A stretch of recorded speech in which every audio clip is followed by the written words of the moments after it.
Church History for Chumps. What My name up? is John Simon. I'm Thomas. Do well. Yeah. So, Thomas, how you doing today, man? I'm doing good. I'm really glad to be here with you. Whoa! Yeah, wow, man. Thanks.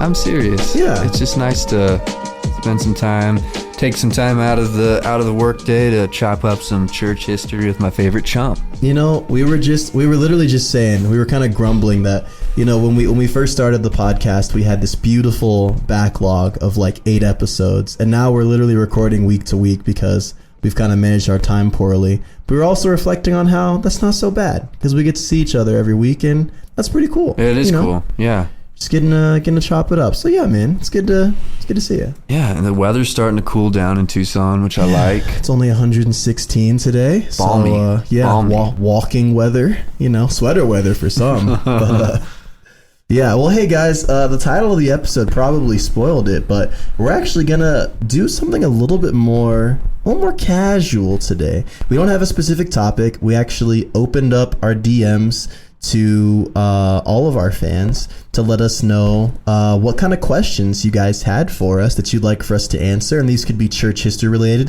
These could be personal, invasive questions. And we're committed to answer really as many as we can until we feel like it's starting to drag. Yeah, and side note, if you are listening to this and you're like, dang it, I missed out on all the fun. Mm-hmm. The way you find our Instagram is by searching church history #4 chumps. So church history 4 chumps. Yep. And you'll see that trademark baby blue and black that we use all over our branding, because I really thought that branding was going to be really important for starting our social media. But no, you'll see us right away, and we'd love to give you, if you could give us a little follow. Just and the community stays pretty active over there. It does. Speaking of which, can I tell you something that's exciting? Yeah. Today is Ellen's 27-year anniversary. Ellen, happy anniversary. Hey, happy anniversary. You know, we've given her a shout out before, but you know, I think this calls for a shout out. So we hope you and your husband are having a great time. And you know, listening to a little church history for chumps. Also, yeah, a big shout out to the Banner, which is my denomination, the Christian Reformed Church's kind of like a flagship online publication. They did a sick little write-up on us a couple days ago. So if you've come to us from that, welcome. Yeah, welcome. And yeah, we hope that you have a good time. So we're going to start off with one of our questions. This one comes to us from Porky Rhines, and it says, of your past episodes, who would you most want to have a beer with? And on the flip side, who would you least want to have a beer with? So should we start with like who we would most want to have a beer? This is presupposing we both like to drink beer. I do. Do you? I do. I know you do. Yeah. I'm a pretty big beer drinker. On the moderate side, you know, I still keep it biblical. But big over the course of like the year, right? Like not on any given day. I don't drink. Yeah. I keep it spread. I keep it spread. All right. But yeah, shoot. I mean, well, I have the least because we've literally covered an alcoholic. In the past. You took mine. Yeah. I would not enjoy having a beer with the guy that drank himself to death. I just don't feel good about, like, I'd feel weird having a beer with like a faith healer in general. Like, I just I don't know. I feel like they, like, if I was drinking a beer with someone from that tradition and I pulled out my phone to like take a selfie, I feel like they'd be like, "Whoa, what are you doing?" Like, I can't drink a beer with anyone who wouldn't want their church to know they were drinking a beer. Sure. Okay. That's so that's my least. Most, shoot, any of the Desert Fathers I would have gladly shared a beer with. St. Moses, the Ethiopian, I would have loved to have had a beer with. William Wilberforce, you know, dude, shout out for the whole slavery stopping thing. Beer's on me, Will. That's what I would say. What about you? Yeah, man, I would say I would agree. I think having a beer with A.A. Allen would be pretty uncomfortable. I think probably most like to have a beer with would be Lawrence, the deacon, because he was just a legitimately funny guy. And he would be awesome to Like he's the type of person that I've most enjoyed sitting like on some back patio somewhere, sipping a craft beer. Is like, you know, they know how to carry the conversation. They're funny, but they also have some gravitas to them that really makes you want to stay and talk to them. That's an interesting point. Yeah, I feel like when you choose the person that you want to have a beer with, you got to think like sense of humor, storytelling ability, their ability to just go along with the vibe or the flow of the night. Like, honestly, that'd be kind of a drag to have a beer with a mystic because they have nothing to gain. Their life is all about visions and experiences. What's a beer going to do for them? So, yeah. All right. Well, thanks, Porky. We appreciate that question. Yeah. Lance Brown said, could you tell us a little bit about the whole deal with Arminius and John Calvin?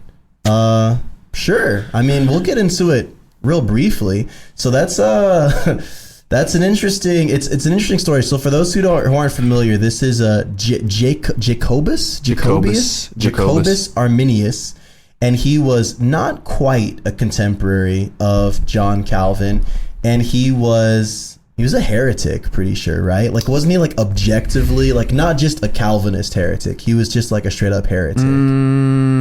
I don't think so. I think that there's, I think that all of our Wesleyan brothers and sisters would connect the dots between their soteriology and Arminius. Okay. I could be wrong on that, but this was more of like, this wasn't like the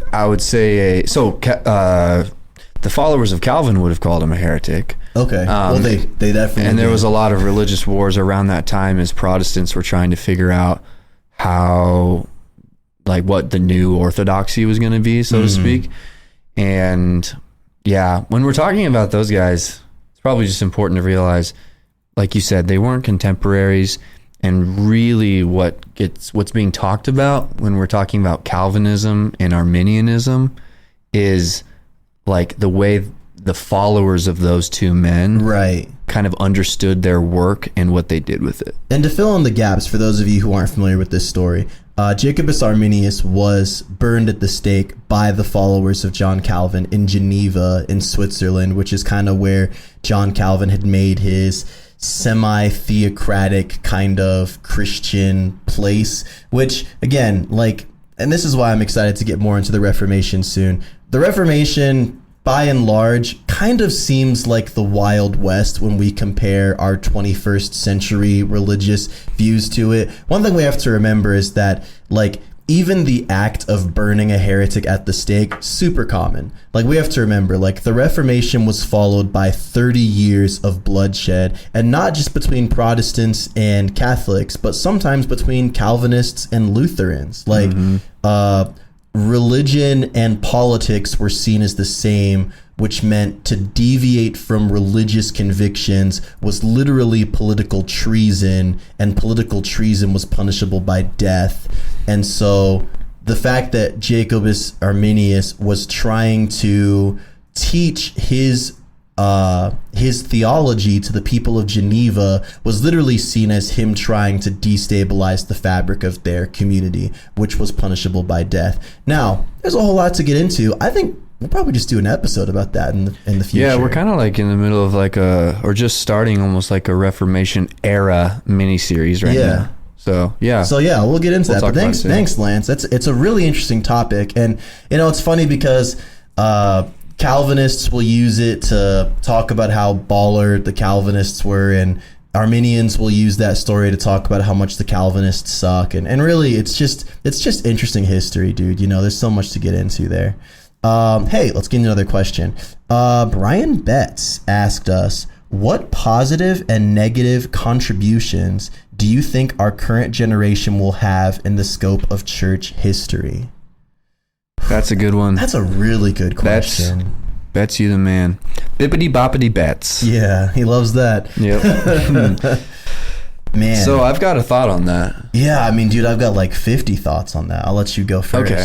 I would say, so let's see. He asked, what are the positive? Well, I'm kind of thinking negative right now. I think he said positive and negative. Yeah. Well, so it's kind of like this double-edged sword. Sure. So I would say one of the most positive things that I think future generations will look back on us and see is, and I'm not even sure who these people are yet. The dust hasn't settled, but we are living in a time where information is more readily accessible to people than any other time in history. And to those who are using wisdom and applying their these tools to their learning, I mean, you can really do some pretty cool work developing like new theological insights this century that just simply were impossible at all other times in history. Like, we can really survey, like, even what we're doing. We have a podcast where we're talking about church history. That's super unique that we even, like, I would say the more unique thing is that we even know about church history to the extent that we do, or we have the access to that knowledge. And how easy this stuff is to look up. Yep. Like, it's real easy. The double-edged sword. I actually was just reading something yesterday in a book. This is from a book about the Magdeburg Confession, which we might talk about in our Reformation miniseries. There's an introduction by a guy named George Grant, and he wrote this. He says, perhaps our greatest fault in the modern world is that we have limited ourselves by parochialism in time. It is difficult for us to attribute anything but backwardness to those epochs and cultures that do not share our peculiar goals or aspirations. So in short, basically, he's like, we have this huge flaw where we look back on past generations and assume that they were all dumber than us. And assume that, like, we are at the cutting edge of all knowledge and advancement. And it's like, actually, first of all, we're not. We have the tools available to us, like I was just saying. But I would say that blindness, or not just blindness, but kind of disrespect for prior generations and eras is a big problem. Sure. So I've got like a scatterbrained answer and a little bit more collected answer. The scatterbrained answer is there's too many ways to look at this, because the church, in the way that we'll remember church history for what's happening right now, is too broad. Because, I mean, just look at it. Like, within my own denomination in the Dutch Reformed world, there are drastic changes coming down the horizon. You look at what just happened in the United Methodist world, and their relationship with Americans and the African churches that their missionaries had planted over generations. Look at the Oriental Orthodox and the Eastern Orthodox talking about, putting the past behind them and reconciling. Like, look at the Catholic Church dealing with the enormous fallout of the sexual abuse scandals that happened that were exposed 30, 40, 50 years ago. Like, currently the global Anglican Church is talking about, like, not recognizing the authority of the Archbishop in Canterbury. Yep. Yeah. Justin Welby. They don't like him. Yeah. There's so much happening, and because the Church of Christ exists in so many different historical contexts. I mean, like, you've got the church that's exploding in South America. You've got the church that has existed in parts of Africa that is still existing well. You've got churches in persecuted countries. Like, all of these places have different fragmented histories that are all going to be studied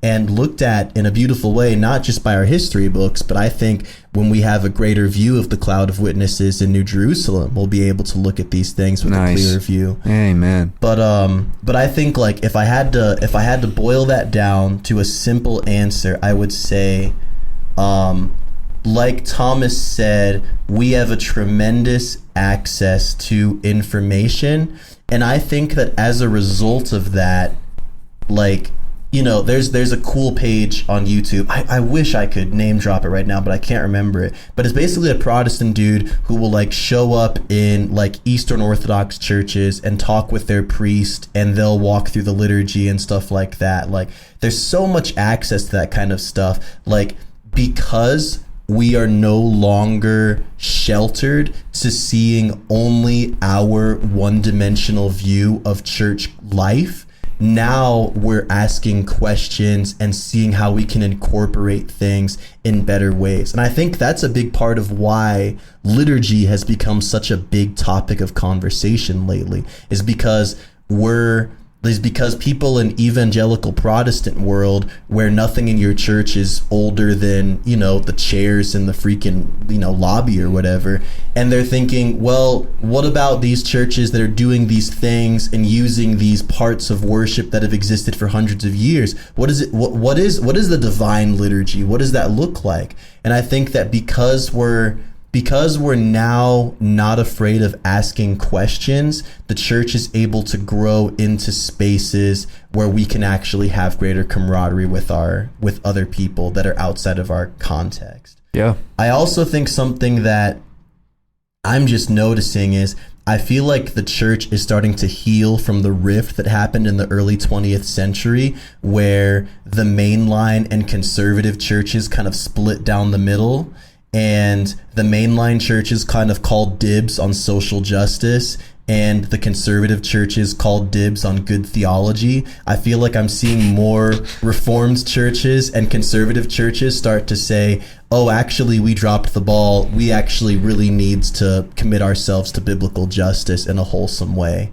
And I would love to say mainline churches. I was going to say, I don't feel like I'm seeing that being reciprocated on that. I think it might be a one-way healing, but, I don't know. Like, the place of the church right now is so interesting. I'm sure there's more negative things I can think of, but for right now, I'm actually feeling kind of optimistic. Oh, yeah. No, and I would say when we study church history, that's actually one of the things that we gain is a heavenly perspective on time. Mm-hmm. Where we see, we truly are living in the church age. Like, there is a lot of sad moments in history and in church history, but the banner headline is really good. Yeah. Really good. Absolutely. Hey, great question, Brian. Yeah, that was thanks, awesome. Dude. Appreciate it, dude. All right, here's our next question from Limp in Squiggly. Limp and Squiggly. What's Limp got to say? Since you're both pastors and podcasters, I'll ask you this. Would you rather have a Joe Rogan-sized podcast or a Joel Osteen-sized church? Ooh. That's a fun question. Oh, man. Those are both problematic. You're like paralyzed over there, man. I'll tell you this, in terms of logistics, like, honestly, I gravitate so quickly towards the podcast, and I don't know if I should. But here's the thing: my church is pretty small. Thomas's is too. People have come to our church saying we used to be part of a larger church, but it's so hard to feel connected. It's so hard to feel like you're part of a real like community where everyone knows each other's name, where you can sit and have dinner. Like at our church. Mission Church, because I realized I don't think I've ever talked about my church name before. Mission Church, Tucson, Arizona. We have dinner after every service. We have small groups. We host things like trivia night and bingo night throughout different months and stuff like that. Like, community is so important to us. I feel like, one, logistically, I don't know if I could see like a 20,000 person church like having the same values that I carry into ministry. And more importantly, I don't know if I biblically believe in a church being that size. Yeah, that question really kind of gets into like, what do we believe about the church, period? Like, what's our doctrine of the church? Because I just feel like honest, I mean, and this is another kind of like liturgy, one of those buzz topics that churches talk about. But I legitimately I kind of fall into that philosophy of if you don't know your congregants' names, right? Like, you can't call yourself their pastor. Like, if you're delegating pastoral care to elders or small group leaders or different staff, then they are functionally that person's pastor. Yep. And if you want to just call them a bunch of pastors and you become this bishop and it's this weird Episcopal conglomeration, that's still weird, but I'd rather you do that and be honest. But granted, I've literally never, I've only pastored one church in my life, and it's been one that's this size. And, if the Lord shines his favor and we end up growing, I think eventually we would have a conversation to have. But I couldn't imagine a church that we're all big. about church growth, because that means that there's disciples being made. But I think you and I are probably both on the same page that we I have major doubts that at church where there's 20,000 people showing up on one Sunday. First of all, there's not too many places where you can fit that many people at one time. Yeah. And but let's say you can. I would be okay with that. First of all, I don't want to be the pastor of a church that size. But I would be okay with a church like that if they also had 200 to 400 elders, so that they could have elders, shepherding people in groups of like 50 to 100. But then again, that, like you said, that's basically like an Episcopalian kind of but structure. it's like Episcopalian if the whole denomination functioned in one building. Yeah, like that's crazy. Nope, I'll take the podcast. Yeah. The podcast would be interesting. I mean, it has its own problems because Joe Rogan has a ton of cultural impacts right now. And I think that if our podcast had that kind of impact, we'd probably have to do more research. Yeah, but we'd be making harder. You and I would probably each, if we split it right down the middle, I mean, we'd probably be making about, I don't know, 25 million a year in like ad revenue and That'd stuff. be pretty sweet. Yeah. So I feel like I could maybe put a little more effort into it if I I'd had read at least a 25 few million. hours a week for that. Yeah. Yeah. I keep telling people, they're like, your podcast's not going to get that big. And I'm like, I'm shooting for the moon, bro. Mm-hmm. Like the stars. So, Joe Rogan, we're coming for you. Yeah.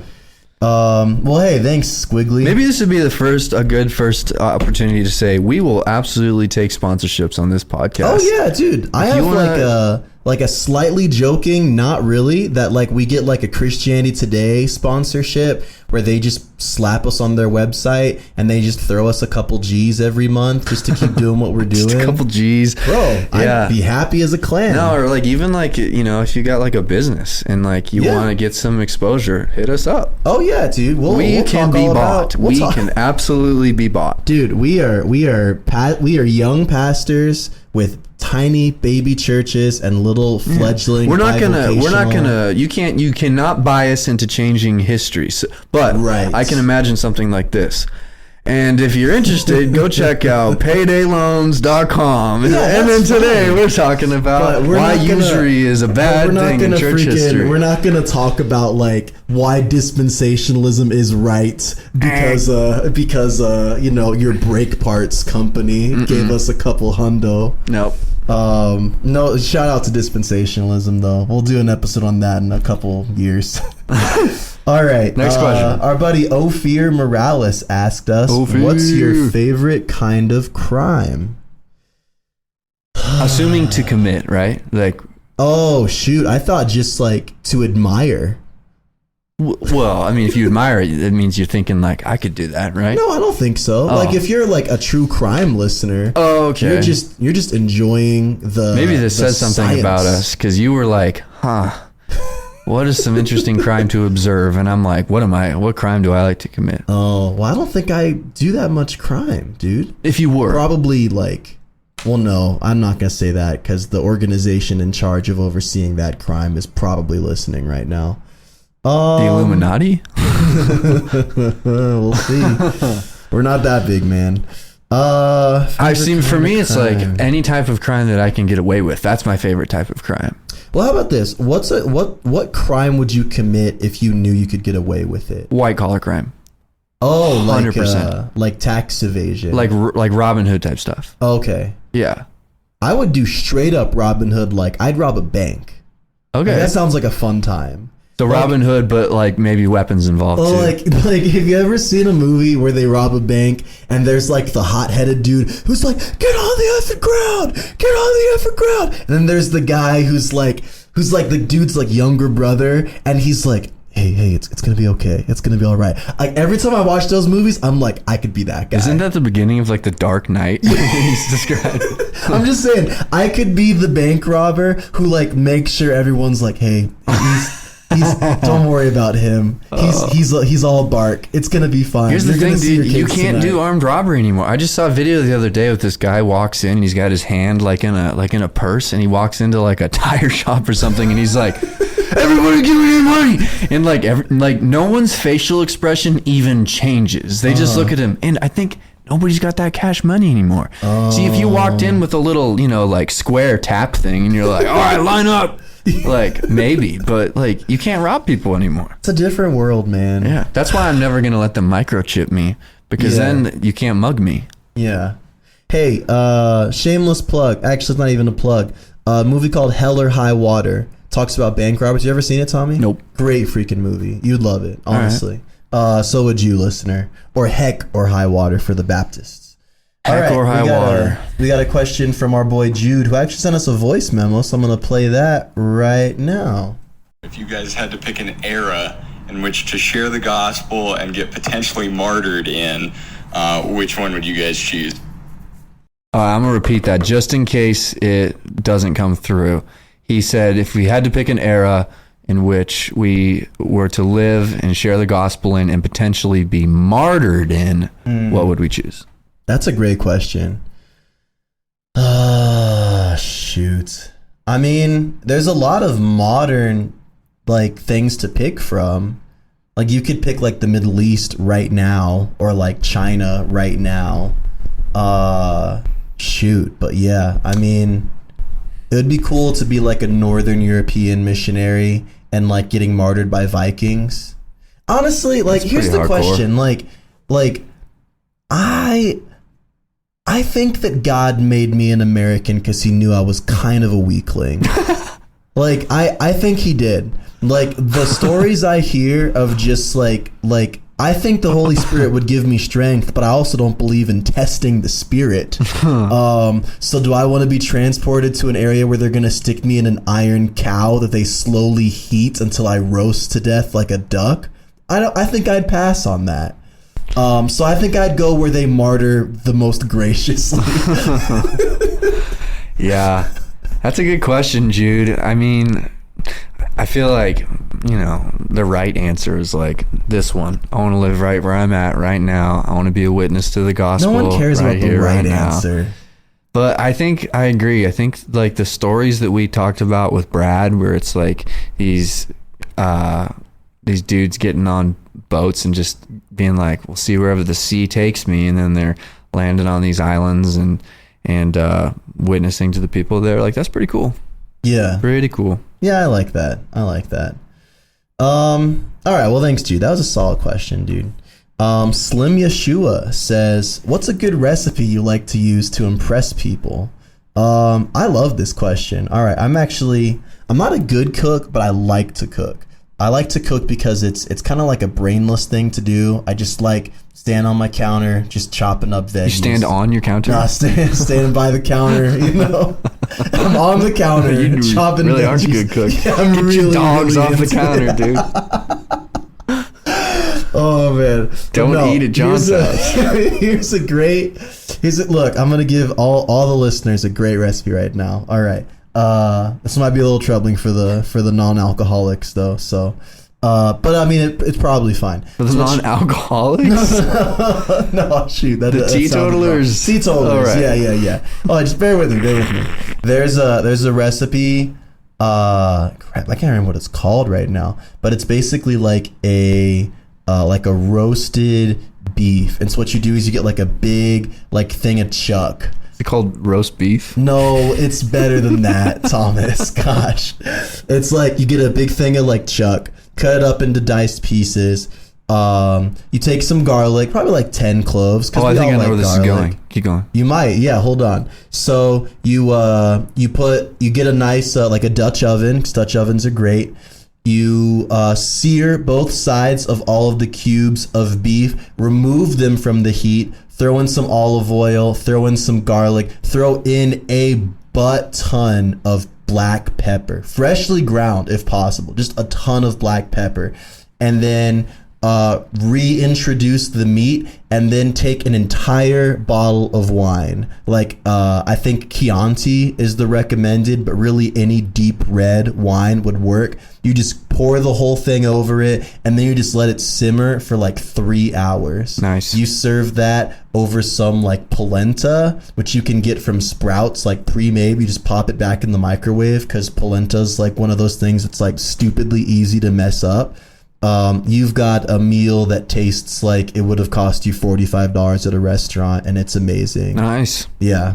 I thought you were going to say Guinness. I've done something similar to that with Guinness. Okay. Yeah. Something about that wine, man. The wine, it's like the acid in the wine just helps to really make the meat super tender, but also just the grapiness makes it really flavorful. It gives it like a sweetness, but the meat is also super tender. Dude, it's you did a good job. My mouth's watering right now. It's so good, bro. It's nice. Amazing. What's your go-to impress people recipe? I like to cook as well. I can't think of something that I do to like intentionally impress people that I would cook. However, I have numerous times just simply been grilling burgers for people, and people be like, this is the best burger I've ever had. And you know what it is because I think that I use more seasoning than most of my gringo brethren typically use. Every time I'm cooking meat at all, I mean, real heavy on the seasoning. Yeah. And it's good. What's your spread? What kind of seasoning you like to use? I mean, salt and pepper is the standard, but I'm always adding garlic if I'm cooking meat. But yeah, salt and pepper, some garlic powder, maybe some onion powder, a little onion salt. And then I like cooking on I use a smoker grill. Yeah. And that works like a convection oven, so you can manage temperature really, really precisely. And I'll use like a digital thermometer to like be checking like exactly when. So I can cook your burger to order at my house. Nice. Steaks, also super good. Okay. But yeah, I can cook some good stuff, but like my favorite stuff is just the keeping it simple, grilling meat for people out in the backyard. Yeah. This isn't one of the questions, but I think this would be a fun little thought experiment. Oh, also I make homemade bacon that people that's die true. for. And it's like crack bacon. Yeah, it is. Yeah, because you kill the pig yourself. I did, yeah. You probably thought I was joking when I said that. No, I've seen the results. I've seen those big old pigs just hanging down, just draining. Jeez. like a savage, man. Oh my gosh. You'd show up to evangelize the Vikings, you'd be teaching them a thing or two. Oh, man. Like, you guys are killing people all wrong. You got to tilt them, this way. Yeah, drain them. But no, here's a thought thing that I had. So, if each of the spices were significant like figures in the church, like who would be who? Because I think Augustine would be black pepper. One, Mance was African. Okay. Two, because, and I've had this thought about. So does that make Patrick mayonnaise? Yeah, that'd be pretty good. Actually, that's solid, bro. Because that's good, and I'm gonna get into that. Oh gosh, that's so good. Hold on. So here's my thought about pepper. Because pepper is so like accessible, you kind of think it's basic. Pepper is amazing. The more I've used pepper, the more I've realized pepper is like a top 2 spice. That's why it's there. It really adds this like subtle, earthy kind of spice. It's like more complex than just straight cayenne. It doesn't have all the junk that a lot of like the mixers have. Pepper is amazing. So I think Augustine, because he's so popular, people assume he's kind Everybody of a dud. claims him, right? But eventually you come around and you're like, this is incredible. The reason Patrick is mayonnaise is because nobody expects, like, people like, oh, I don't like mayonnaise, I want this garlic aioli. Well, guess what, homie? Garlic aioli is straight up just garlic powder and mayonnaise and a little bit more olive oil. Like, people never really recognize Celtic influence all over our theology. Turns out it's there, though. Nobody wants to be about St. Patrick, but they are. Yep. Plus, mayonnaise is kind of a meme condiment, and St. Patrick is a meme because he's a freaking holiday. So you know who that was super insightful, by the way. Thanks, man. Next level. You know who Thomas the Apostle would be? What do you think? Turmeric, because India.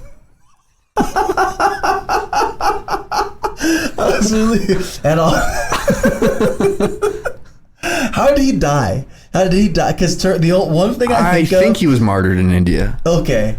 The one thing I think of when I think of turmeric is anti-inflammation. So if he died of some inflammatory like martyrdom like cause, that'd be great. We gotta find out. Thomas the Apostle martyrdom. He's probably, I think he like had his head chopped off or something. He was killed with a spear. Okay, yeah. Mm-hmm. All right. Yeah, not a lot of inflammation there, but yeah, that's interesting. All right. Yeah, that was fun. We'll do a whole episode on that. The spices. Saints and spices. Oh man! All right, now a new question from our good friend and frequent listener Taylor Treadway. Hey Taylor, who are some figures from church history that would totally vape if they were alive today? LOL, rar. Wow, kind of a sus question. Kind Taylor. of a strange question. That's interesting though. Vaping is it's got its like a culture of its own these days. C.S. Lewis would be chuffing that vape today, You don't dude. think he'd be one of the traditionalists who's like, nah, I still just rip cigs? I think he'd probably be doing both. I think he was a nicotine fiend through and through. Luther would 100% vape. While he's just like roasting people on Twitter and he's like vaping. It's like Luther, dude, gosh. He'd have a giant mod too, bro. He'd just be like a chimney. Who else would vape? Let me think. Yeah, that's a tough one. You kind of got to be a little bit of a little edgy, a little countercultural. I bet Dietrich Bonhoeffer, maybe. Okay. Even though I tend to think he's more of like a civilized guy, but who knows? I mean, you got to have a little vape in you to try to take out Hitler. That's what I've always said. Oh man. Who else, man? I bet Saint Joan of Arc. I bet she would have vaped. Yeah, because she was like 17, so like she was probably vaping in like a bathroom stall or something that in her little. No, I think there'd be a lot of popes that would have vaped, but no one they wouldn't want anybody to know. Yeah, all the crusade. You go in their office and they're like fanning the air and like he's trying to like kneel down really quick in prayer. Yeah. Well, dude, I almost made this question. I just kind of revealed that this question wasn't really from our friend Taylor. Well, I almost asked who would smoke like ganja, but I feel like there were a few. Like I think the Crusader popes would have definitely. I think some popes just didn't really have like a moral compass. I think even Catholics would agree with that, right? There were some popes who just kind of went off the rails. I sure hope they agree. Yeah. Yeah. No, there's some very problematic popes. Yeah. All right. Well, that was fun. Thanks, Taylor. C Note asked us, that's my buddy Caleb. Oh, is it really? Yeah. What's up, cool. Cub? He said, "What's up with Ron Wyatt and the blood?"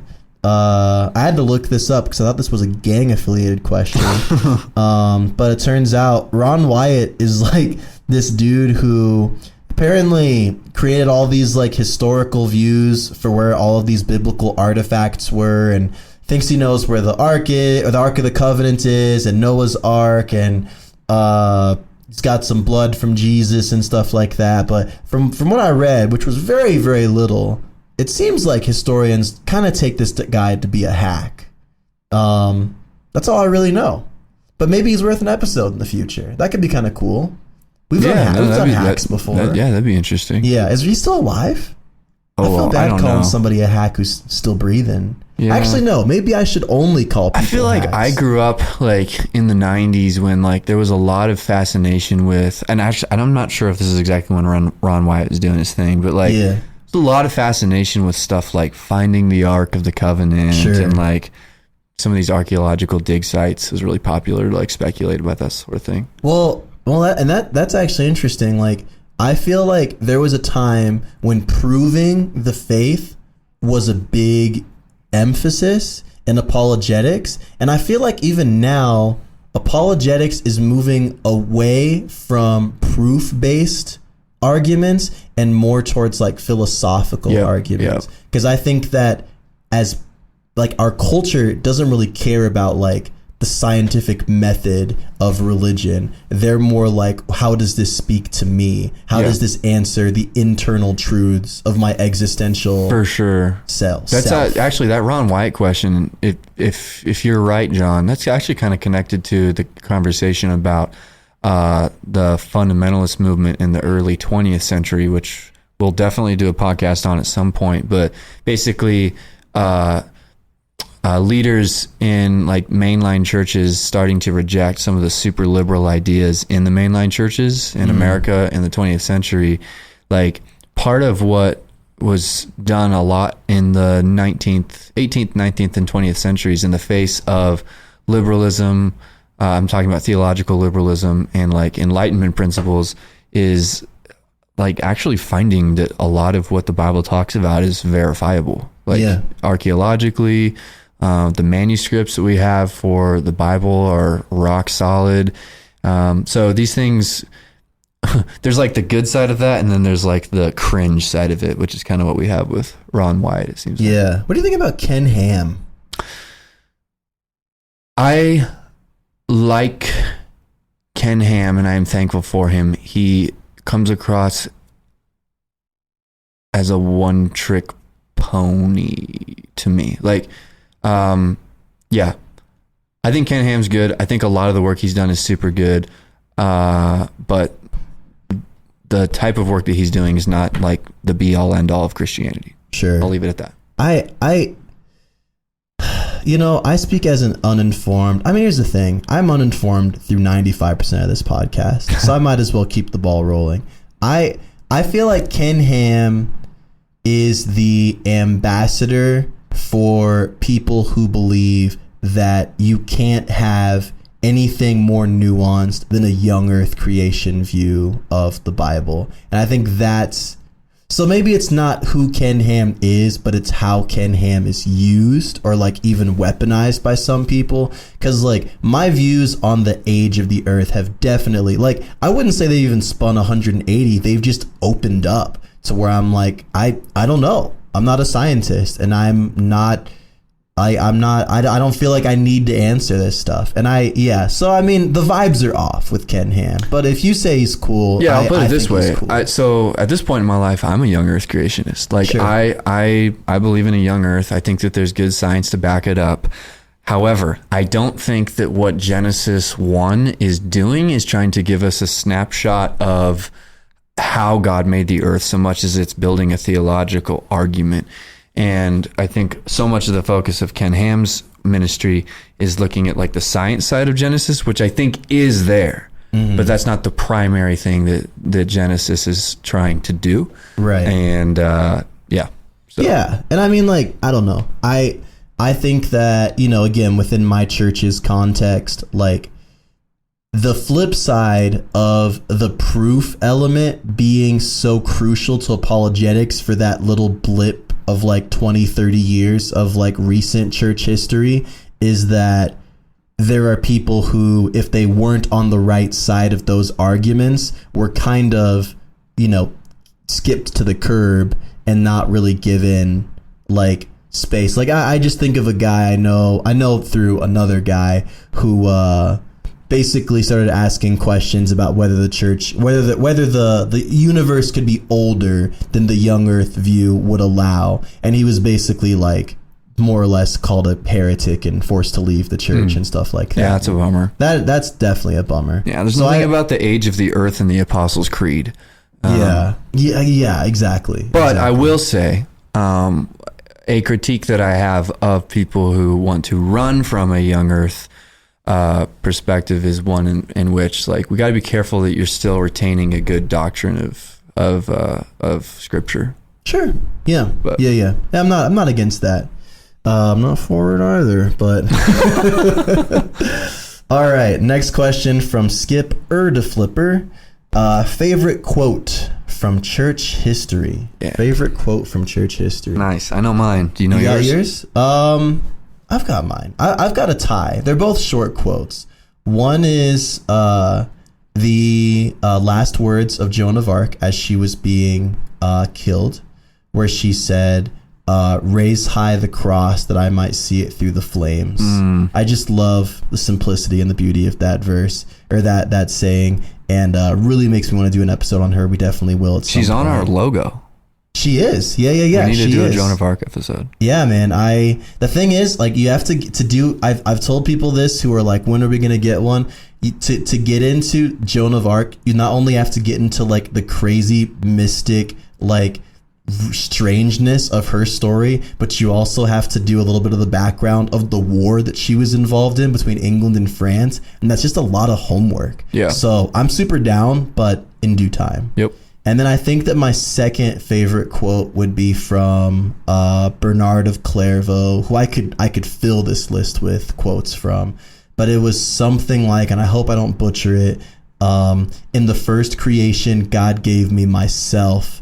In the second creation, God gave me himself, and within it, I found all that I'd lost restored. Wow, that's good. Yeah, That's good. I love that quote. What you got, homie? I think my favorite is Polycarp when he was on trial before the magistrate, and they're like, please save yourself, like renounce Christ, and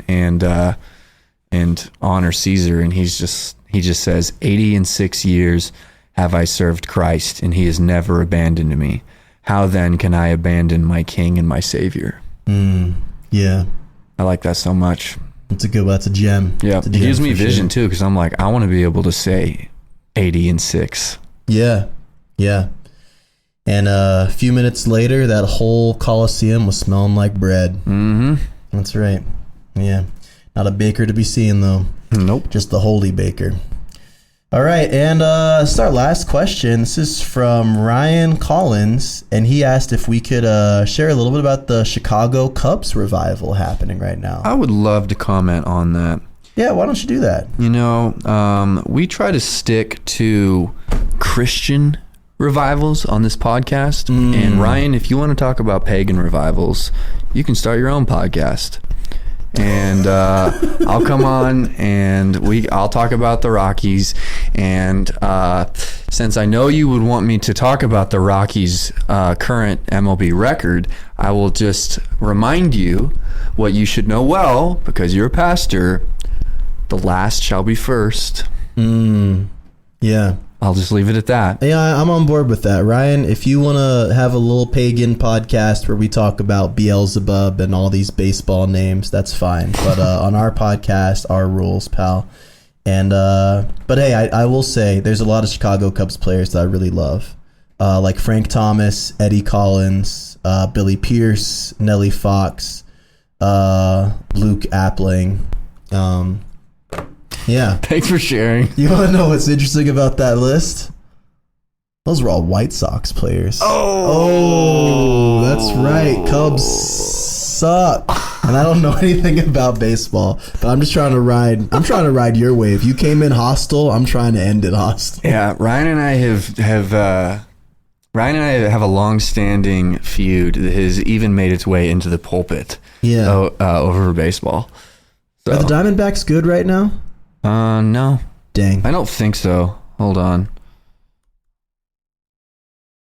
I'm gonna check it out real Let's quick. see. As things stand currently in the Major League of Baseball, in the NL West, I think that when the Diamondbacks won, they're mid.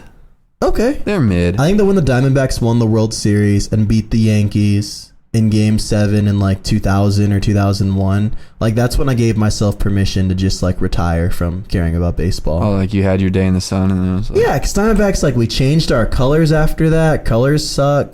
Like, it's in Phoenix. Phoenix sucks. Like, it's just like, dude, whatever, man. I'm a Jacksonville Jaguars fan till the day that I die, and we're gonna have a great freaking season. Undefeated throughout the preseason. I'm loving our rookie tight end. I'm loving Trev's looking great. Our coach is looking great. all right. So, yeah, that's what 10 I toes care down about. the Jaguars game. Oh, bro, I love the freaking Jags. Okay. Cardinals are fine. I'll root for them because I'm an Arizona boy, but that's all I got for them. And I love Fitz, dude. Fitz is great. All right, that's all the questions we have, dude. And Yeah, this is we kinda fun. clocked in a good 49 minutes. I feel like that's a healthy episode. Dude, well, thanks Yeah. for tuning into the Q&A pod. Yeah, guys. And if we didn't catch you this time with a Q, drop us one, and we'll try to do one again in a few months because that'd be really fun. This was fun. And yeah, I'll be back next week with our regular scheduled programming. Until then, God bless. We'll God see you bless guys you. around.